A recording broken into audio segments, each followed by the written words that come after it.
I just Going live? Yeah. singing. Let's go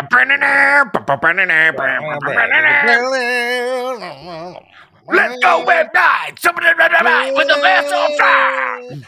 What's up, everybody? Welcome to Dynamite Tonight. Folks, It's Wednesday night. You know what that means. After Dynamite. it's there. It's after Dynamite, folks. It's me, Jordan Olds. I'm here with Rob Pasbani, who writes the Knotfest Wrestling columns because Alicia's at work, and also it's Colin's mom's birthday. Everybody wish Mrs. Young a happy birthday. Happy birthday, Miss Young. Happy birthday, Miss Young. Happy birthday, Miss Young. Happy birthday, Miss Young. Absolutely. Everybody we're all pitching our funds together to get Mrs. Young a ticket to Brazil. Finally going to Brazil. Love to see it. Rob, let's talk about this episode of Dynamite. Off the bat, 30 minutes before the show even started, we find out that Renee Young, a part of AEW. How Renee you feeling? Paquette. Renee Paquette. Yeah. Call her by her legal name. I can't not say. I don't know why I say her name with like a Australian accent. Paquette. I don't know. I was like, I went for French. It came out Australian, but we're going with it. How are you feeling? I love it. I have been waiting for this moment since the moment that she left WWE. I felt like it just made sense. She's always backstage at the shows anyway. She's a wonderful personality, very bubbly, very lovely. And I really feel like already just in one night, she's elevated the show to a new level of professionalism with her work. I agree. She, I want to see like, is she just going to be a backstage correspondent, or do you think they're going to give her a show? What do you see? What are you thinking? I could see the sky's the limit with that. Yeah. And also I could totally see, I don't know if you saw today, the president of programming or something for Warner Discovery was interviewed by the Hollywood Reporter, and she shouted out AEW for doing huge ratings for them. She said it was huge ratings, and how like what they want to do is convert those viewers to watch more hours of programming that isn't necessarily in the ring. So I could see maybe her doing some sort of talk show, reality show. I could see her on the TNT, like their hockey coverage to kind of cross promote. And sky's the limit with her. She's so great. That's great. It's a great idea. Great news. Awesome stuff with Renee. Imagine like a TNT version of Total Divas, and it's like Renee and John, and then Soraya and Ronnie Radke, and like they're on a double date. Like I would watch that. I would watch it. There's reasons I wouldn't watch it, but I'm gonna watch it. That'd be great. It'd be too entertaining. What do you think? This episode for me this was one of the hottest that they've had in a long time, and part of it is probably like the Toronto crowd. Did it feel like a bizarro like audience reactions to you tonight, or did this make sense? It felt like a Toronto crowd. Toronto's a smart crowd. They follow the stories. They know their stories, and they like their locals. So all the locals are getting cheered no matter what. And MJF is just the super face. He's getting cheered over everybody no matter what. No matter what happens. That was nuts. Yeah, I couldn't believe that. But I could believe that because he's super over right now. And he's kind of teasing being this like kind of anti-hero face by this angle they're setting up with Stokely. Right. I mean, like, what do you think? Do you think that that's going to end in, do you think, is that a swerve for the Combat Club, or do you think that they're actually going to try to like, well, you know, MJF? That's a great point, because I realize that now that AEW is now 3 years in, One thing they love to do is the swerve ending. Oh, they love it. It's their favorite. As seen in the in the 9 o'clock main event with the Bryan Danielson versus Chris Jericho match, which as it was going on, I was just like, you know what's probably going to happen. I totally called the ending, not to brag, but also because it felt like the obvious ending, which is that Daniel Garcia, of course, came out and he just hit Bryan with the belt and he helped Jericho cheat to win. Because I feel like at this point, Jericho can only win by cheating. All of Right. his Ring of Honor wins have to be by cheating because that is literally the story they're telling, which is fine. I'm enjoying it. Yeah. Uh, Let's yeah, start go from ahead. the top of the card real quick, and we'll get into that because I have a You're lot right. to I'm say jumping about that all over. entire match. We got to start off with Jungle Boy Jack Perry, officially Jungle Boy Jack Perry with Oh, in the the title graphic. card in the Oh, graphic finally for the first time. big time. That's it solidified Big it. time loser. He lost. Loser. He lost to Luchasaurus. How are you feeling about bad guy Luchasaurus? I think he works better as a bad guy. I like him as the ultimate Hot take. attachment. Oh, you don't agree? I don't know. I I like I he- I'm of the mind. I feel like I've said it a couple of times in the show. I think that if the guy who dresses up as a dinosaur when he's a good guy is a bad guy, he should take the mask off and be like, "I'm not a fucking dinosaur. I'm a guy." mm, Like yeah, if he's a bad, but a then he's just like a actual regular bad. tall dude. Sure. I mean, but you can do. I get what I get why they think they can like make it Kane, but like I Mhm. feel like a demon thing is a different than like a Dinosaur. dinosaur. A Fair. dinosaur is a little bit too much. Like we've seen like a movie where we've never seen a movie where there's a big muscular guy with a tree tattoo who is a dinosaur. Like it's not. It's a little bit too much for me. So if he's like actually a heel, in my mind, I'm like, he should just take the mask off and be a big mean guy, or like have a different mask if you want. You need a new gimmick. I think an evil dinosaur, when they're giving him Kane music and Kane pyro, and they're like, but he's a triceratops, it's just it doesn't there's no And actual also menace I there. just yeah, and really like the missing kind of part of the bridge I feel is just how he uh just reaffiliated. It was too many turns. He turned It was with a lot. Christian, then he turned on Christian, and then he turned back with Christian. A lot of turns going on in AEW, folks. And Yep. my reaction to those many turns is basically Susie Esmond up top. Yep. We are, yeah. Susie, what do you think? We agree. Fuck you, Larry. Fuck you, Luchasaurus. You three-horned fuck. Um, pretty good match, though, all in all, I would say. Yeah, yeah, and I think the right guy won. Mhm. Because if Perry won, then it's kind of over. Yep. And clearly they're setting up they're the big match is of course him getting the win over Christian Cage, which is still like 8 months away based on how long it'll probably take Christian to recover. So I don't know what they're gonna do this whole time. Like is I don't know how they're gonna stretch this. Maybe they're gonna each move on and come back to it. But Yeah, he needs something. Jungle Boy needs something else to do. I agree. You because you can't do it too I feel like maybe eventually, he's gotta beat Luchasaurus, and then they have to because you need a resolution Yeah, for him to move on to, like, a next at right. least Yeah, in my well, mind. maybe. Yeah, maybe there's like there's going to be like a gimmick match next, like a cage match or something where Christian Right. can't get involved, something like that.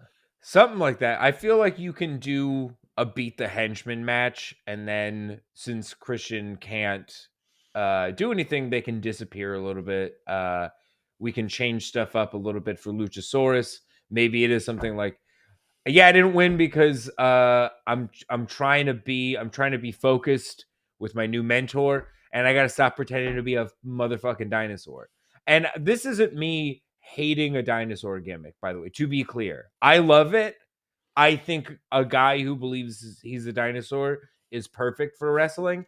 but I can't boo it and I can't treat it as if there's any like actual danger or Mhm. menace to it at all. That's me because he's dressed up That's like a fair. dinosaur. It's like he's at a children's party. It's come on. Um, but yeah, moving on. Next, we got honestly, speaking of like every match on this card, I really was into, especially Swerve Strickland and Billy Gunn. This was a heater. Yes, this was fantastic. Billy he still got 50, it. 58 years young. My goodness. Unbelievable. He looks like most wrestling 40-year-olds. Like, And he's really got his act distilled down. Like, look, he's not doing fucking Topic on Helos no. or Poison Ranas, but the crowd is reacting. The crowd love him. The Mhm. Acclaimed is still super hot. They're in this really fun honeymoon phase with the crowd where the crowd isn't sick of their shtick yet. No. And they're evolving it a little bit every time. So yeah, no, it was really good, and I like how obviously Swerve had to use cheating to win. I'm curious Mhm. where Keith Lee was this week. He hasn't been on TV. He hasn't been around for 2 weeks now. I hope everything is fine with him. Mm. Brad in the chat says Billy Gunn deserves all of the flowers. I agree. I Yes. agree with you. He absolutely does. He's not doing he's not doing like 630s or whatever, but all of the moves he is doing are like in keeping with his character and they're all smooth as shit. He hit the smooth one of the smoothest jackhammers I've ever seen in my life. Mhm. Yes, agree. Yeah, Unbelievable stuff. and Swerve is great as well. Swerve isn't a slack in terms of keeping his end of the bargain going either. So it was Swerve excellent. Swerve, I think, is my. I feel like you gotta make room for Swerve in a pillar of like next gen AEW guys because Mhm. I'd like since he showed up at Revolution, I feel like every week I'm like whoever the champion is, like at the time I was like I hope Swerve beats Hangman tonight. Like I he came in and I was ready for him to be champion. He's so uniquely charismatic and his moveset I think is so exciting. The way that he can like move like that kick he does, the like sneaky kick where it feels Yeah, like his leg wraps around like a cartoon. It's unbelievable. Everything is I'm on the edge of my seat when I watch him wrestle just because he's his movements in general are just shocking to me. they're very crisp. He is not somebody who botches. He looks very believable. Yeah, I've been a fan Yeah. of him since he was Killshot Yep. in Lucha Underground, where I was just like, Unbelievable. "Who the fuck is this guy?" I had to look him up, and I was like, "Oh, all right, great." Yeah. So yeah, he's been awesome. He's been awesome. I we've seen a lot of like it's mostly cheating wins on this evening. That's There a was a good lot point. of them. But here's the thing. I think it's always fine for a heel to cheat to win. Like that's the Mhm. whole they should mostly be cheating because Mhm. they're bad guys. That should Agreed. be the thing. I think that if you I feel like we've gotten used to heels beating the baby faces and while that's I get the impact of doing that, but we do it like really often these days when I think it's not totally necessary. And it's fine. I think when a character is a heel, they can be a different thing than when they're a babyface. So it's like it doesn't.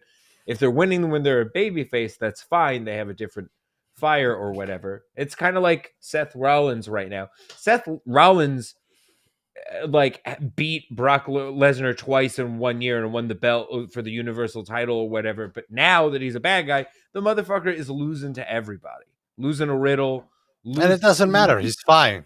He's fine. No one cares. He's a heel. He should be. He can lose to the babyface and he can cheat to win. It's fine.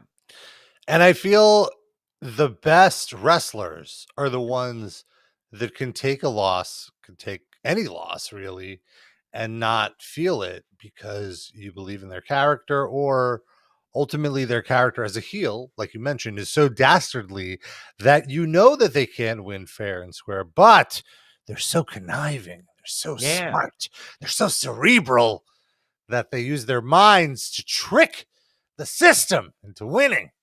totally. Like I and to that point also, I think you that's the value of having a babyface character and a heel character in your Mhm. repertoire. So like because that allows you to separate from like these two different sides. It allows this one version of yourself to be able to lose and this other version that's able to win. There's anomalies to that, like a Brian Danielson who can lose as the same character when he is also a heel, and it doesn't hurt him at all. It's totally And fine. and he's really playing the same character as a babyface and a heel too. So Totally. credit to him to just being himself and knowing which parts of himself to play up at which moments, depending on his opponent. It's great. I think we're going to see also the same thing with someone like MJF who has the next Mhm. promo after this, because MJF is like the number one contender, but the last like before last week, the last match he had was getting squashed, no offense. You know, he gets Right, squashed by Wardlow, and it doesn't and matter. honestly, it's a forgotten match at this point. It's a different version of Totally, him, like you totally. were mentioning.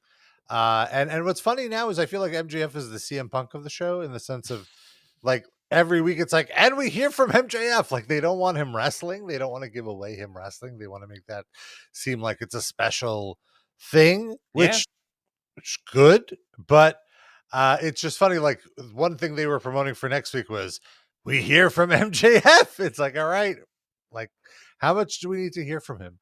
Let's yeah.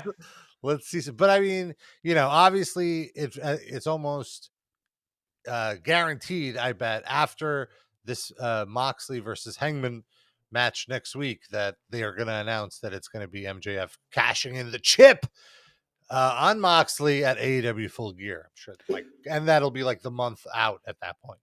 I think that's what they got to do as well. Or I think we might get like I think because we're seeing this dissension in MJF's group so soon, like it just happened. They've done one promo together. I Yeah, think it's a little fast. I think that it's that's why I'm It's a thinking it red might be herring.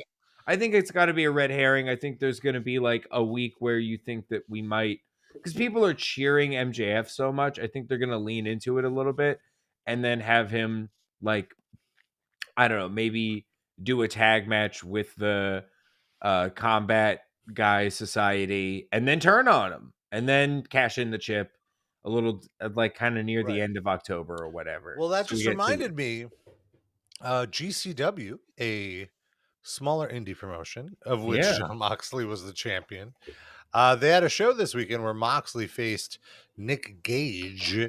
and the storyline was um, that W. Morrissey attacked him and was sent by MJF to attack Moxley, and Oh. he helped Nick Gage beat Moxley and win the title. But it's interesting that they didn't mention this at all, and like, they don't have to on AEW. Right. But I guess for people who are fans of GCW, they do get that little Easter egg of a storyline. Yeah. They're not playing I like that's actually very interesting. I guess Hmm. that's their way of that seems like it was like a cute way of being like, all right, Mox is gonna drop the title, but we can't have him look weak because he's the AEW champion as well. Right. Well, so it was like a title versus career match, like Nick Gage put his career on. And at the Mhm. time, Moxley was not the AEW world champion. It was assumed that Punk was going to be the champion, Right. or whatever. And then Mox had to be the champion, and they were kind of put in this corner of, the world champion of a larger promotion has to lose in the Mhm. smaller promotion. So they came up with this Crazy. cute little angle. I listen, it's a crafty point. It makes it makes all of this feel like I it might be fun if they start to work that into the story, just even with an offhand Mhm. comment next week of like, you know, you fucked up my handshake and you're sending guys after people when I'm not asking you to in other promotions or whatever. It could be a lot of fun. Speaking Yeah, of Mox though, this promo segment with him and Hangman, great. the crowd not like there was I feel like a section of the audience who was booing the entire night at everybody, at everything. I kinda got the vibe that a lot of the people in the crowd, it was like almost a WWE crowd. And the Right. thing that and to jump ahead a little bit, the thing that really gave it away is when they were chanting Y2J at Chris Jericho, which Yeah. to me, it's like a little thing, but he hasn't been Y2J in at least 4 years since Yep. he's been in AEW. And of all the things to chant at him, you could chant Lionheart, you could chant Jericho. Yeah. It was weird that they were going to Y2J, so it kind of made me feel like this was a very casual AEW crowd because like how are you not cheering for Hangman? What a promo he got. I mean, both I think Yeah. Moxley right now is so on fire. He is very much the MVP of the year for AEW. He is constantly delivered, constantly carried the program, Mhm. and his promos are so good, and he knows his character so well right now that Yeah. his promos have this like sense of realness and believability to them that most other people don't have. And Hangman does it too with his own way of delivering his like kind of exaggerated honesty. Yeah. Like how he kind of subtly brought up that his friends aren't there with the Dark Oh, Order and the Young Bucks and Omega. that was the first acknowledgement, really, of Mhm. that. Um, which was which was great. I think I see I got the vibe that maybe some of that when it was happening during Hangman, I'm like, are these just like people who are mad about the the punk thing? Mm. Is this like a bunch of the guys with the which is which is weird to me at this point to be like putting that on Hangman because he kind of wasn't really involved. Yeah, He has yeah. literally never said anything about that. So that to me felt odd. Um, but God, the promo he cut, that's his best promo. That's one of the best AEW promos, I think. I think it's Yeah, gotta be. he's Un great. He's so good. Unbelievable stuff. It was so the goose egging himself was like maybe a little much, but also fuck it. Great, Mu great. It's wrestling. People Yeah. bust themselves open all the time because the 2 I amped. It's great. I loved it. I he It was very Ric Flair. Very very Ric Flair. That's exactly it. And I think it's a great way to they picked the right crowd for the most part because because of the booing and him getting to address all of it through the promo was great and Mox really helped him. Mox really gave him the floor. Mhm. You can see that this is the type of shit I love in wrestling where it feels like when people are having a match and you can tell the guys are just like they love each other. And Yeah. then what if like they're just so excited at the thing they're putting together. And then moments like this where it's like the guy is really trying to help the other guy. I like it when they fight, but I kind of like it more when it's like these motherfuckers care about each other. Look at that. It's beautiful stuff. I'm excited for this match. I think it's going to be a barn burner. I think every time also I'm such a Hangman guy. I think people really forget that literally every Hangman match is sick as shit. All of them. He has no duds. Yeah, Ev- he always delivers. Agreed. Every match from his world title reign was It was great. Yeah. unbelievable. It was sick. I think match quality wise, he might have the best AEW championship reign, at least as far as the Oh, matches go. okay. Yeah, I'd have to think about it, but I mean, they were phenomenal. I can't think of a bad one that he had really. Maybe I Lance Archer was like a mediocre one, Oh, that was with the but it was no fine. ropes. The no ropes Oh yeah, yeah, yeah, was yeah. so funny. Yeah. No, you're right. Yeah, No, no, no. It was good. It was good. it was good. You think it might it might not be, but like I think there were some weird Kenny's was long and he had a couple weird ones because of like at that point when you're champ for like a year, how can you not have like Yeah. a couple awkward ones? But But I just mean, all of his pay per views delivered. But yeah, yeah. I hear totally. what you're saying. Yeah. All right. Well, next up, back to the 9:30 slot, the women, Tony Storm.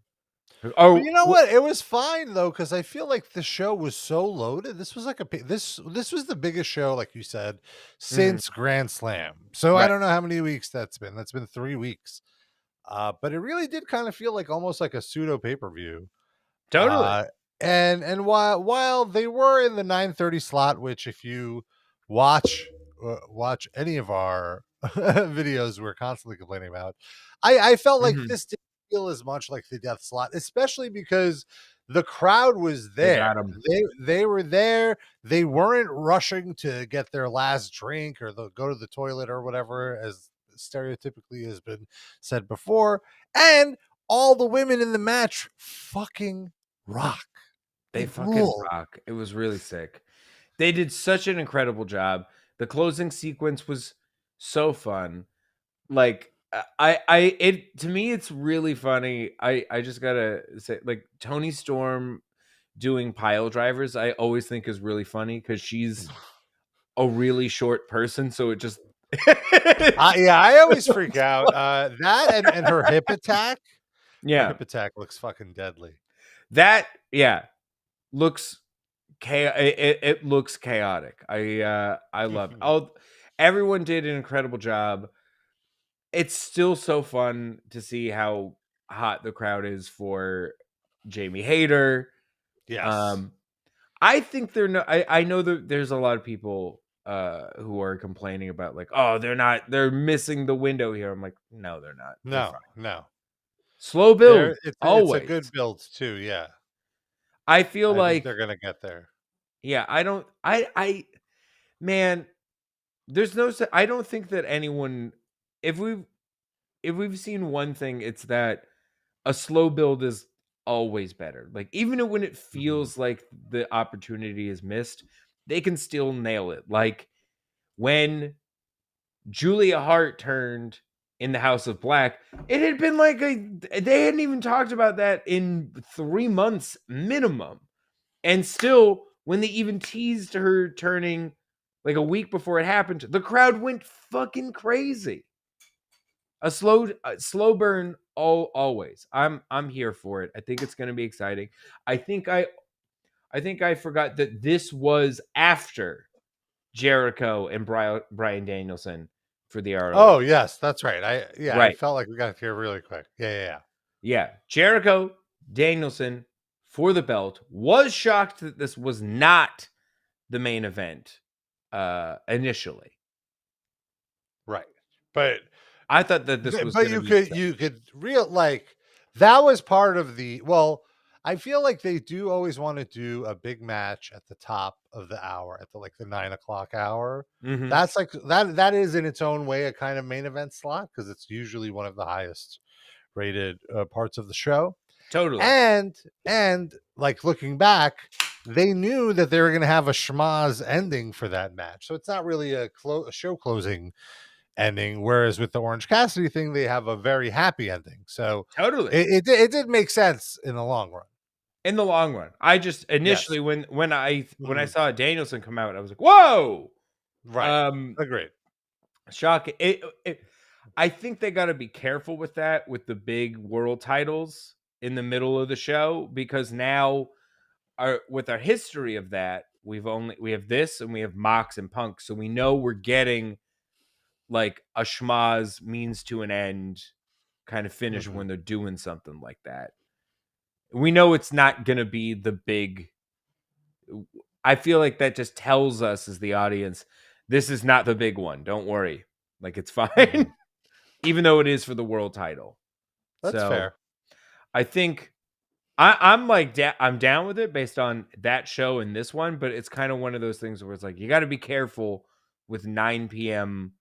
spots for the world title because we can't. It's now it will be communicated incorrectly. I don't think we're gonna ever see a 9 p.m.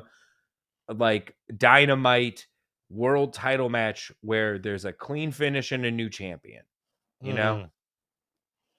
Well, without killing the they story. might have to just do that just so you feel Shut me up. confident in it. Yeah, you Yeah. know. But Shut yeah, me I up. hear you. Who I knows? hear you completely. Um, this was this fucking rocked. I Yes. love every time I love the White Zombie entrance. Oh, oh my god. So happy. It really takes me back to old school ECW. I love it. And like again, talking about Moxley's MVP run, I'm so impressed that how relevant Chris Jericho is right now. He is really on a Ric Flair run of, being the elder statesman, but still constantly pushing himself to have great matches. And with a dance partner like Brian Danielson, it's very easy to have a great match. Even though the first one I wasn't too hot on, but the last two have been excellent, absolutely excellent. Excellent. Man, Jericho, he is the goat, huh? Like it just like can you argue it at a Yeah, I feel it, like it's I feel like people say that he's the goat arguably, but at a certain I feel like if he has like one more good match, it's just like, all right, well, who can say anything? Like, yeah. Like if you're saying something, you're just not paying attention. Like that's all it is.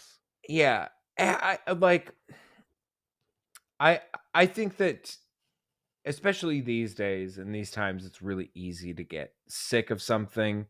because we're constantly interacting with like Jericho will be on like you just have to deal with personalities constantly, way more than you used to.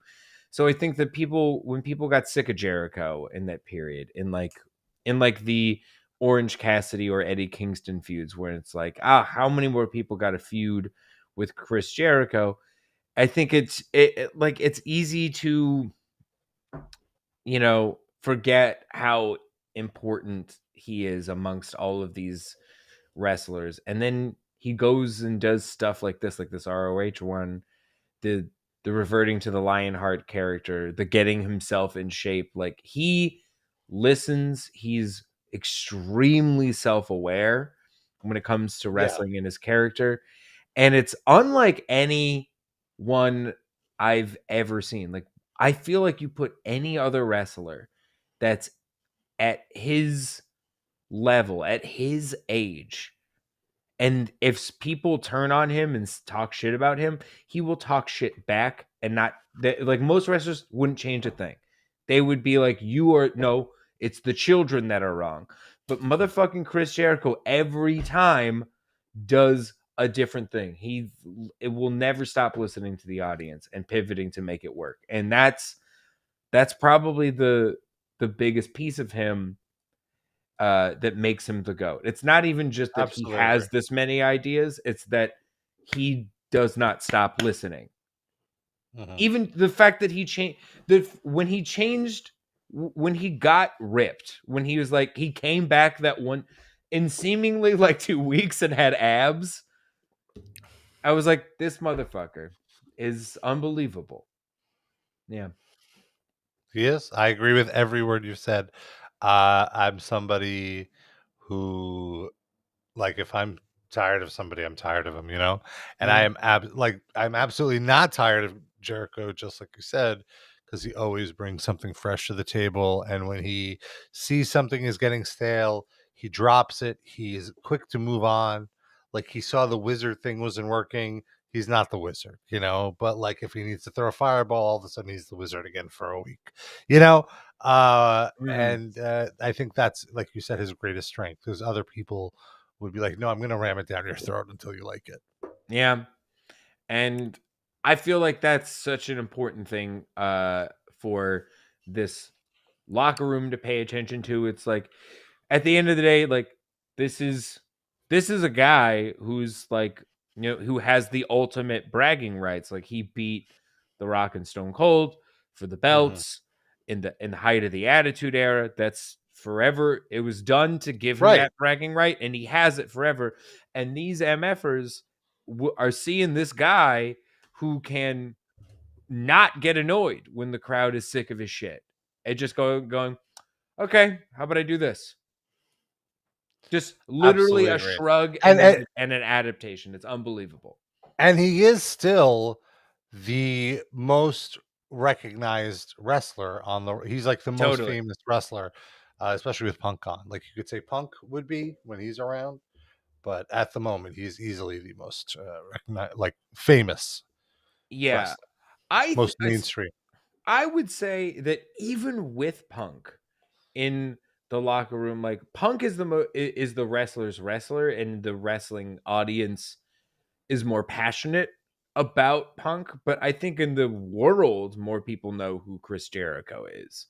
So, Mhm.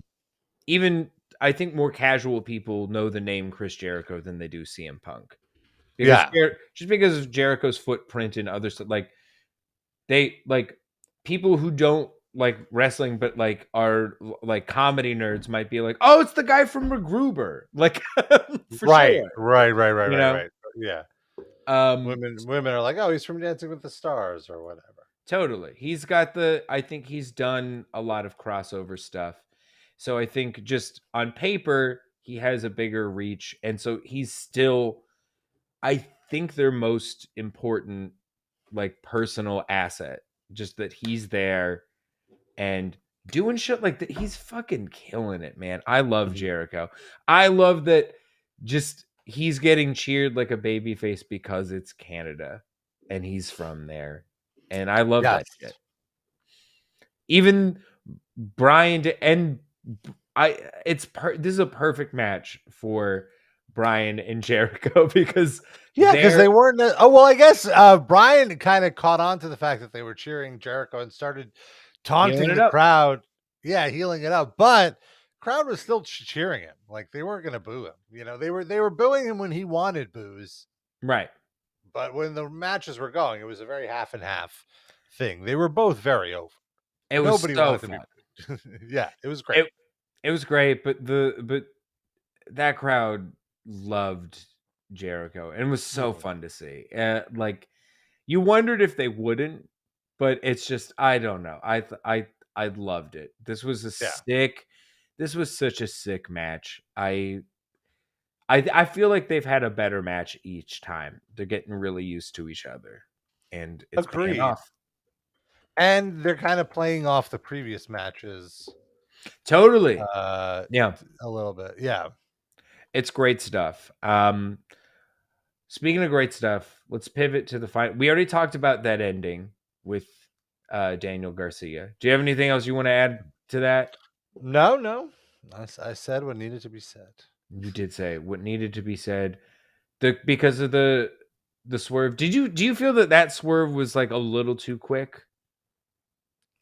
No, because it makes sense because last week he tried to go out on his own and he didn't cheat and he lost, Hmm. and I could see how in his mind he felt like, oh, Jericho was right, I was wrong, I was naive to Hmm. think this way, and the sports entertainment route is the correct route. I could see that as a very natural progression, and ultimately, I think it's more interesting if Daniel Garcia is with Jericho than if he was with Brian, because if Totally. he was in Combat Club, that totally overshadows Wheeler Yuta, and they don't want Yeah. to do I think that if you did that, you'd have to like put Wheeler with the heels, and I don't that. know if Yeah, he's. I no, feel like he's not done learning the best version of his babyface self, and I right. think that the kind of the same thing can be said for Daniel Garcia. Like, he's got more to do as Mhm. like a Yeah, little asshole, and I yeah. kind of want both of It's them to way fit. too soon to turn both of them. I agree. Yeah. Um, but my God, this the final match of the show, a barn burner. Pack Orange Cassidy From 3 the moment it started. from the moment it started. This, I think the story is fucking great. It's perfect. I love the hammer business. I love Yes. that this is a slow evolution for Orange Cassidy, and that they're doing it without having him like they never once they're like he's trying and doing better, but it's not him dunking on his own gimmick at the end of the day, which I think is Right. important, is that they are doing this story without him going like, yeah, I should take my hands out of my pockets when I fight or whatever. Like they're not Yeah, doing that, that's never the progression.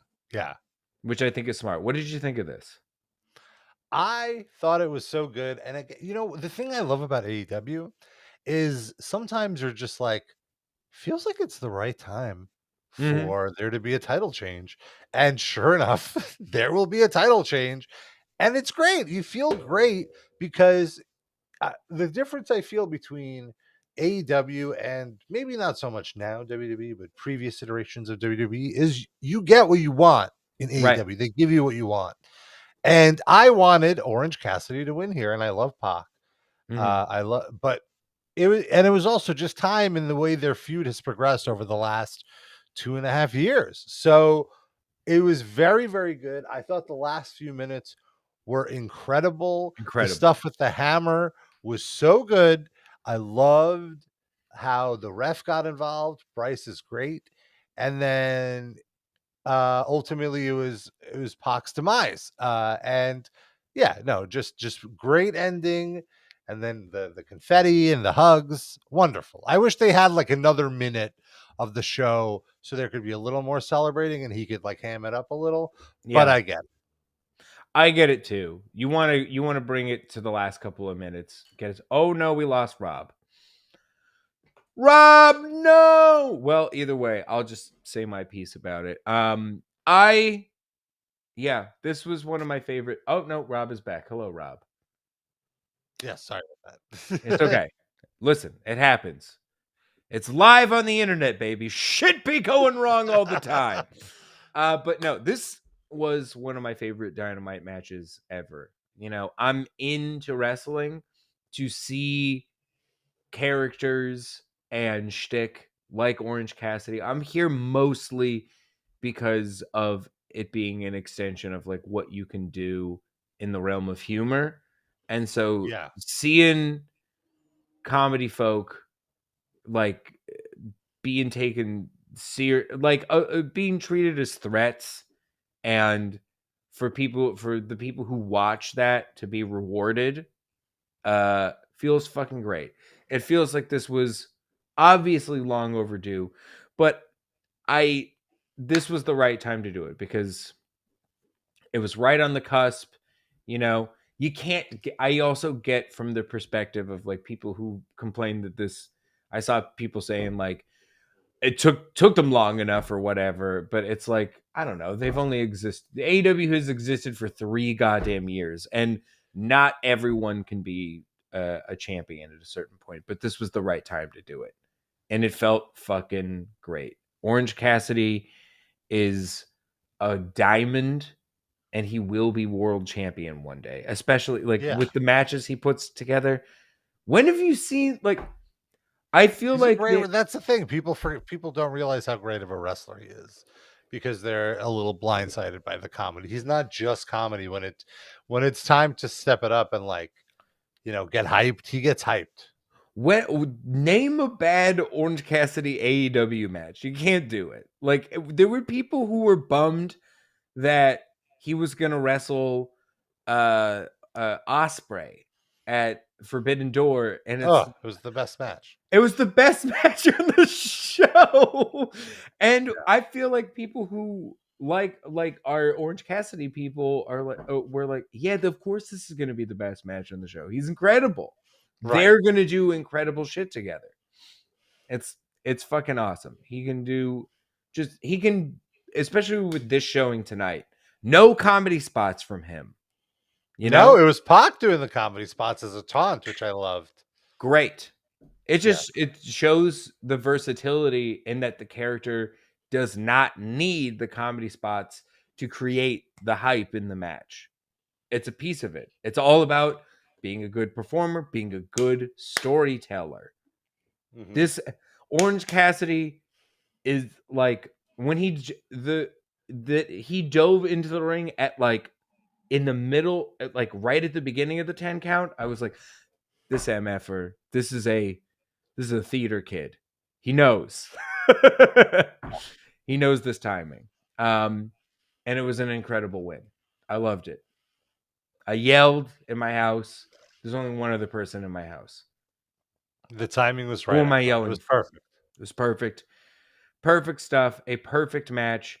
Pac is unbelievable. Was he bleeding from his brain? What was happening? Yeah, with his ear, I think maybe he sliced it on the apron? I don't know. I don't know how he cut it. It looked It looked brutal. it looked brutal. Like it didn't look like it was coming from a lobe. There was the shot of it that they showed. I was like, that just looks like a cartoon, like actual inside the brain blood. That's not great. Yeah, yeah. Hope he's okay. I hope he's okay. Um, I also loved. I love a wrestling disguise where I'm like, what were you supposed to be? And Danhausen like taking off a full Invisible Man costume was so good. Such a funny Yeah. reveal. Had a wig on. I Yes, I love it. loved it. Yeah. Yeah, you didn't instantly know it was him. Right. Like who else could this be? But I love Yeah. that's my favorite question to a wrestling disguise is what did you think you looked like? I want I want that there should be like a post like if someone's doing a disguise of some kind, there Yeah. should be a post interview of like, so what were you supposed to be? I want that. I think it'd be great. But folks, that was Dynamite. Are you excited for next? What are you excited for? Hangman Mox. Yes, yes, very much so. I think it's gonna Mm-hmm. be a really fun show, and they're gonna be in Cincinnati, and I think it's Oh, gonna be a really hot crowd. They've been on a string of very fun shows lately, and I hope they keep it up. I feel like Rampage, though, not as fun lately. It's been entirely skippable, mm, which is a bummer.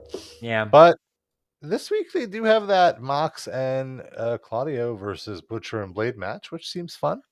dude.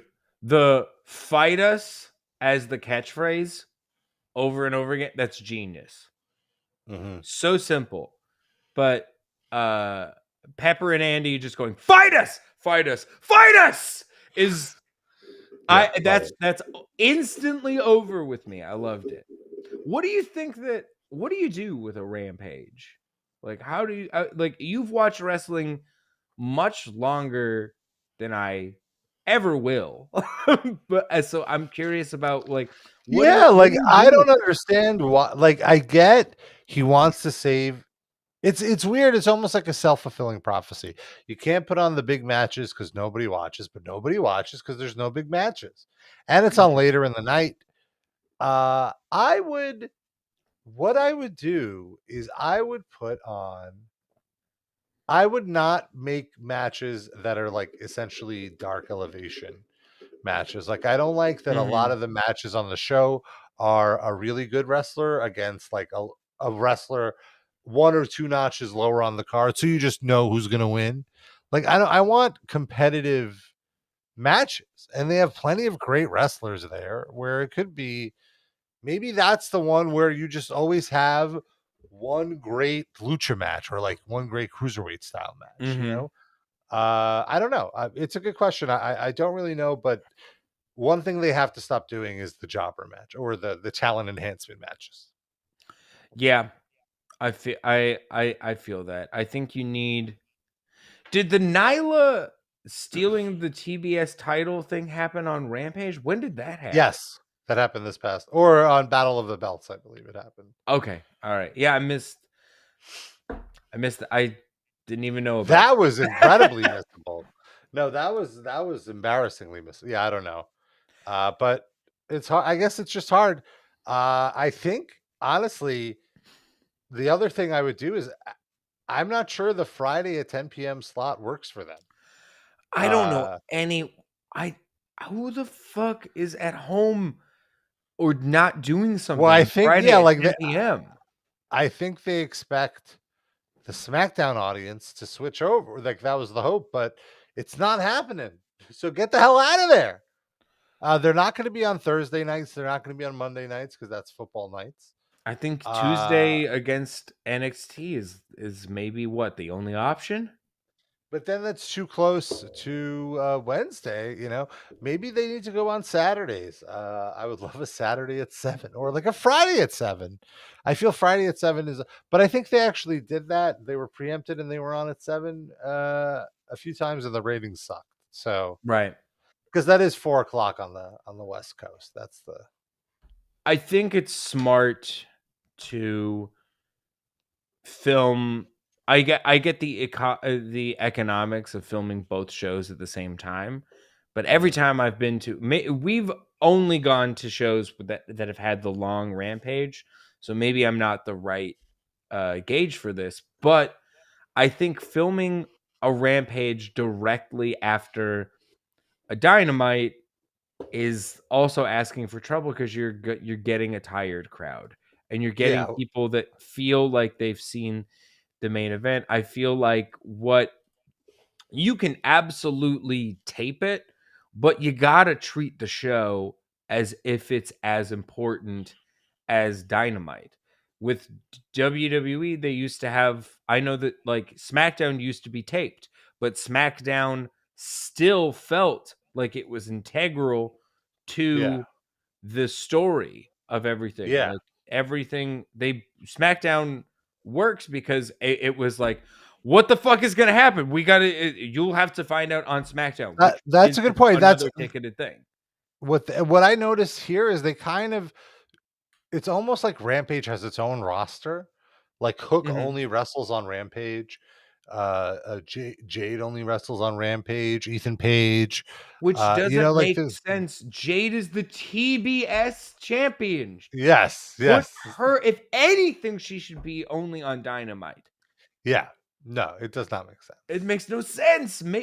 Have Wardlow only wrestle on Rampage if you're gonna do something. If they're gonna be television named championships, it's weird.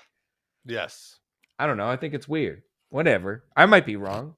It's weird, but I think that that's kind of a key thing. Like um Hook, I think initially it was a smart move of being like he's only going to wrestle on Rampage. He'll be a Rampage star, but I think it just kind of ended up taking a little bit of wind out of his sails. You gotta make the show. You gotta use one show to make us watch the other show, and I think if you want Rampage to work, it's got to be its own like event, and I think it also will help the booking of the actual show because if you're selling tickets to it by itself, you need it to sell, right? Mhm. You Yeah, need the fire's under and to your to ass your to make point, so to your point, they're in Toronto. They did not tape Rampage tonight. They're it. doing it tomorrow as its own taping, and tickets are not selling. Like I believe you can on the resale market and StubHub, you can get in $4. So that's really bad. And Not even great. I feel like I was in DC last week for the show. It's very interesting to go to like one of the smaller ones, like DC isn't a secondary market, but you know what I mean? Like it Yeah. wasn't like a big like this week was the big show. Last week was more of a transitionary show. It's fun because it's like way more low key. Uh Mhm. and they didn't have a rampage and it was great. It ended in just the right amount of time. Yeah. Uh so yeah. Yeah, I think that makes sense that the tickets are not selling for that just because of what we're talking about. Rampage, just the show, it's not the title Rampage or whatever. Because like all of Mhm. the of every AEW pay-per-view has a silly title. They're all Yeah. Dynamite is a silly title. Like No, but it's also what they're you do expensive with it. tickets, and people know that nothing's gonna happen on the show. People don't wanna go and pay Totally. $100 a ticket To to watch sit on the QT Marshall. floor. Yeah, exactly, or to watch 2 hours of dark tapings and then a Rampage, you know? Yeah, you gotta make it. Like you gotta kind of go back to uh, like Christian Cage is gonna is gonna beat Kenny Omega for a title. You gotta go back to Right. Kenny Omega is in a ladder match on Dark. Like it's about what you put on the actual shows. Like that's what's gonna make people Sounds like watch you it. just need to bring back Kenny Omega and put him on every show. You're right, I agree with you completely. I complete listen. I love yeah. Don't worry about the lawsuit. Bring him back.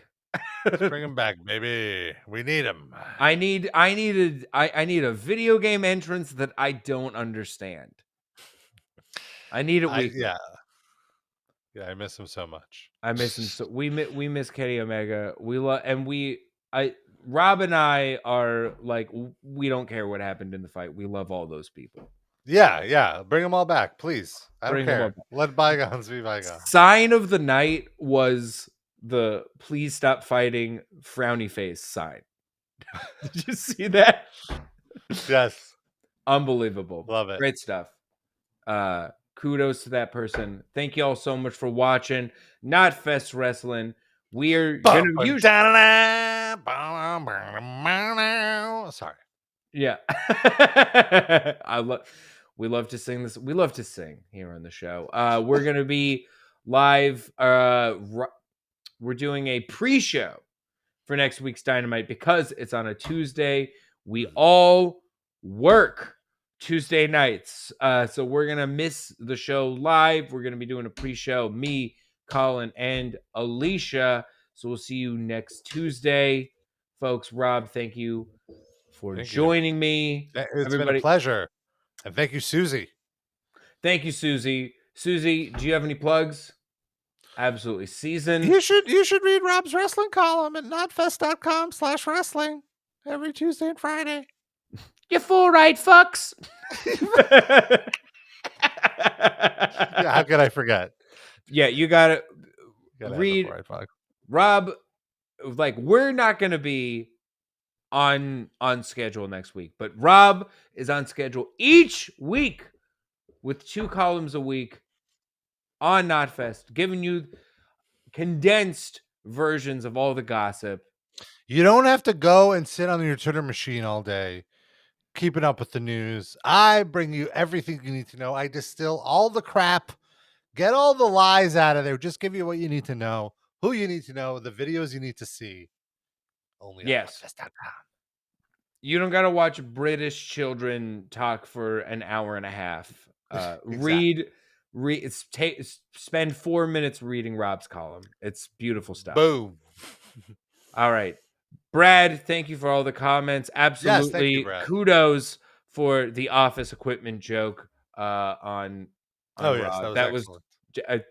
incredible stuff. And What? Taz made a reference to it as well. He said that Billy Gunn was in such good shape because he's moving so much office equipment around. Oh my God, incredible stuff. David, thank you as always for being here. Folks, we will see you next week.